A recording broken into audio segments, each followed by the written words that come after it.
Assalamualaikum warahmatullahi wabarakatuh. Perkenalkan, saya Adrian Konrad Umardi dari kelas HE20B dan perkenalkan juga dosen pengampu saya, Dr. Maslihati Nur Hidayat, SHMH. Pada presentasi yang saya buat kali ini, saya ingin mempresentasikan tentang kewajiban Indonesia berperan aktif terhadap konflik kemanusiaan di dunia internasional. Sebagai negara yang berlandaskan hukum, Negara Kesatuan Republik Indonesia atau NKRI ikut berperan dalam menciptakan perdamaian dunia. Peran Indonesia dalam perdamaian dunia sudah ada di amanat pembukaan Undang-Undang Dasar Negara Republik Indonesia tahun 1945 alinea keempat, yaitu dalam rangka mewujudkan perdamaian dunia yang berdasarkan kemerdekaan, perdamaian abadi, dan keadilan sosial. Nah, pada slide ini, saya akan memberikan peran Indonesia dalam isu-isu kemanusiaan. Di antara lain ada hukum humanitar internasional, ada memajukan agenda kemanusiaan dan kebencanaan di forum multilateral, ada diplomasi dan bantuan kemanusiaan, dan juga bantuan kemanusiaan kepada pengungsi Palestina. Nah, peran Indonesia tentang hukum humanitar internasional.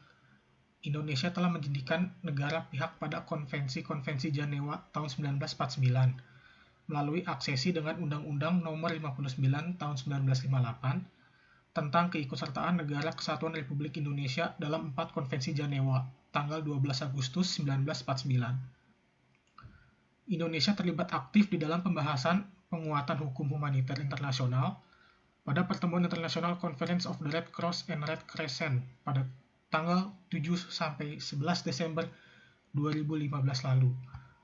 Dalam pertemuan ini telah mengesahkan sejumlah resolusi terkait penguatan implementasi hukum humaniter internasional, yaitu perlindungan terhadap aktor kemanusiaan dan tenaga kerjaan di dalam situasi konflik, pencegahan kekerasan berbasis seksual dan gender, serta penguatan kerjasama antara seluruh pemangku kepentingan dalam aksi kemanusiaan. Nah, peran Indonesia tentang memajukan agenda kemanusiaan dan kebencanaan di forum multilateral, kontribusi Indonesia dalam penanganan dan penanggulangan krisis kemanusiaan ini melalui PBB. Pokok-pokok utama kepentingan Indonesia dalam PBB itu antara lain adalah penghormatan dan penegakan terhadap ketentuan dari berbagai hukum internasional. Terus ada penghormatan dan penegakan prinsip-prinsip utama humanity, impartiality, dan neutrality dan independence.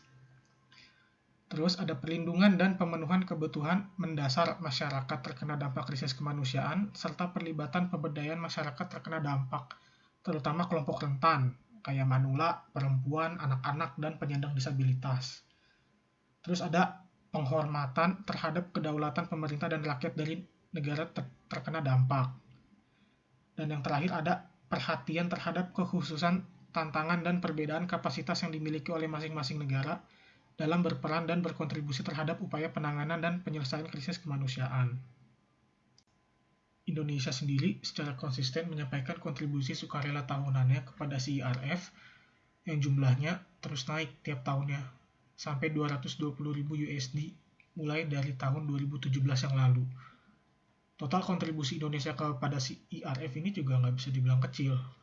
Sudah melebihi 1 juta USD dan menjadikan Indonesia sebagai negara kontributor CIRF terbesar di Asia Tenggara. Pengakuan komunitas internasional terhadap kepemimpinan Indonesia dalam kemanusiaan juga ditunjukkan kepada perwakilan dari Indonesia sebagai salah satu anggota Advisory Board for CIRF pada tahun 2019 sampai 2020, yaitu Rahmawati Hussein. Peran diplomasi dan bantuan kemanusiaan. Nah, dalam peran ini nih, kemanusiaan Indonesia dilakukan dengan mengedepankan sejumlah prinsip dasar. Ada 4, yaitu prinsip perlindungan HAM bagi masyarakat yang terkena krisis, prinsip inklusivitas dan non-diskriminasi dalam pemberian bantuan, prinsip bantuan kemanusiaan yang berkelanjutan dan memperdayakan masyarakat terkena dampak, dan juga penghormatan terhadap integritas nasional dan kedaulatan negara yang menghadapi krisis.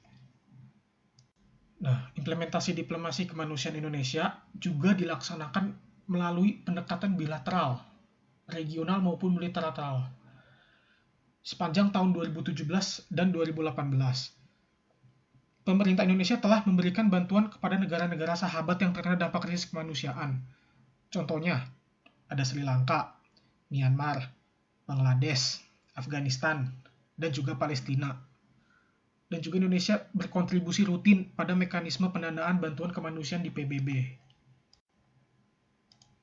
Pada peran bantuan kemanusiaan kepada pengungsi Palestina, Indonesia melalui the United Nations Relief Work Agency for Palestine Refugees in the Near East atau UNRWA secara aktif memberikan kontribusi dalam bentuk pendanaan dari tahun 2009 sampai 2014. Nah, pemerintah Indonesia ini juga mengkontribusikan sebesar 360.000 USD pada tahun 2018. Kontribusi Indonesia ini ditingkatkan terus setiap tahunnya sampai 100.000 USD setiap tahun.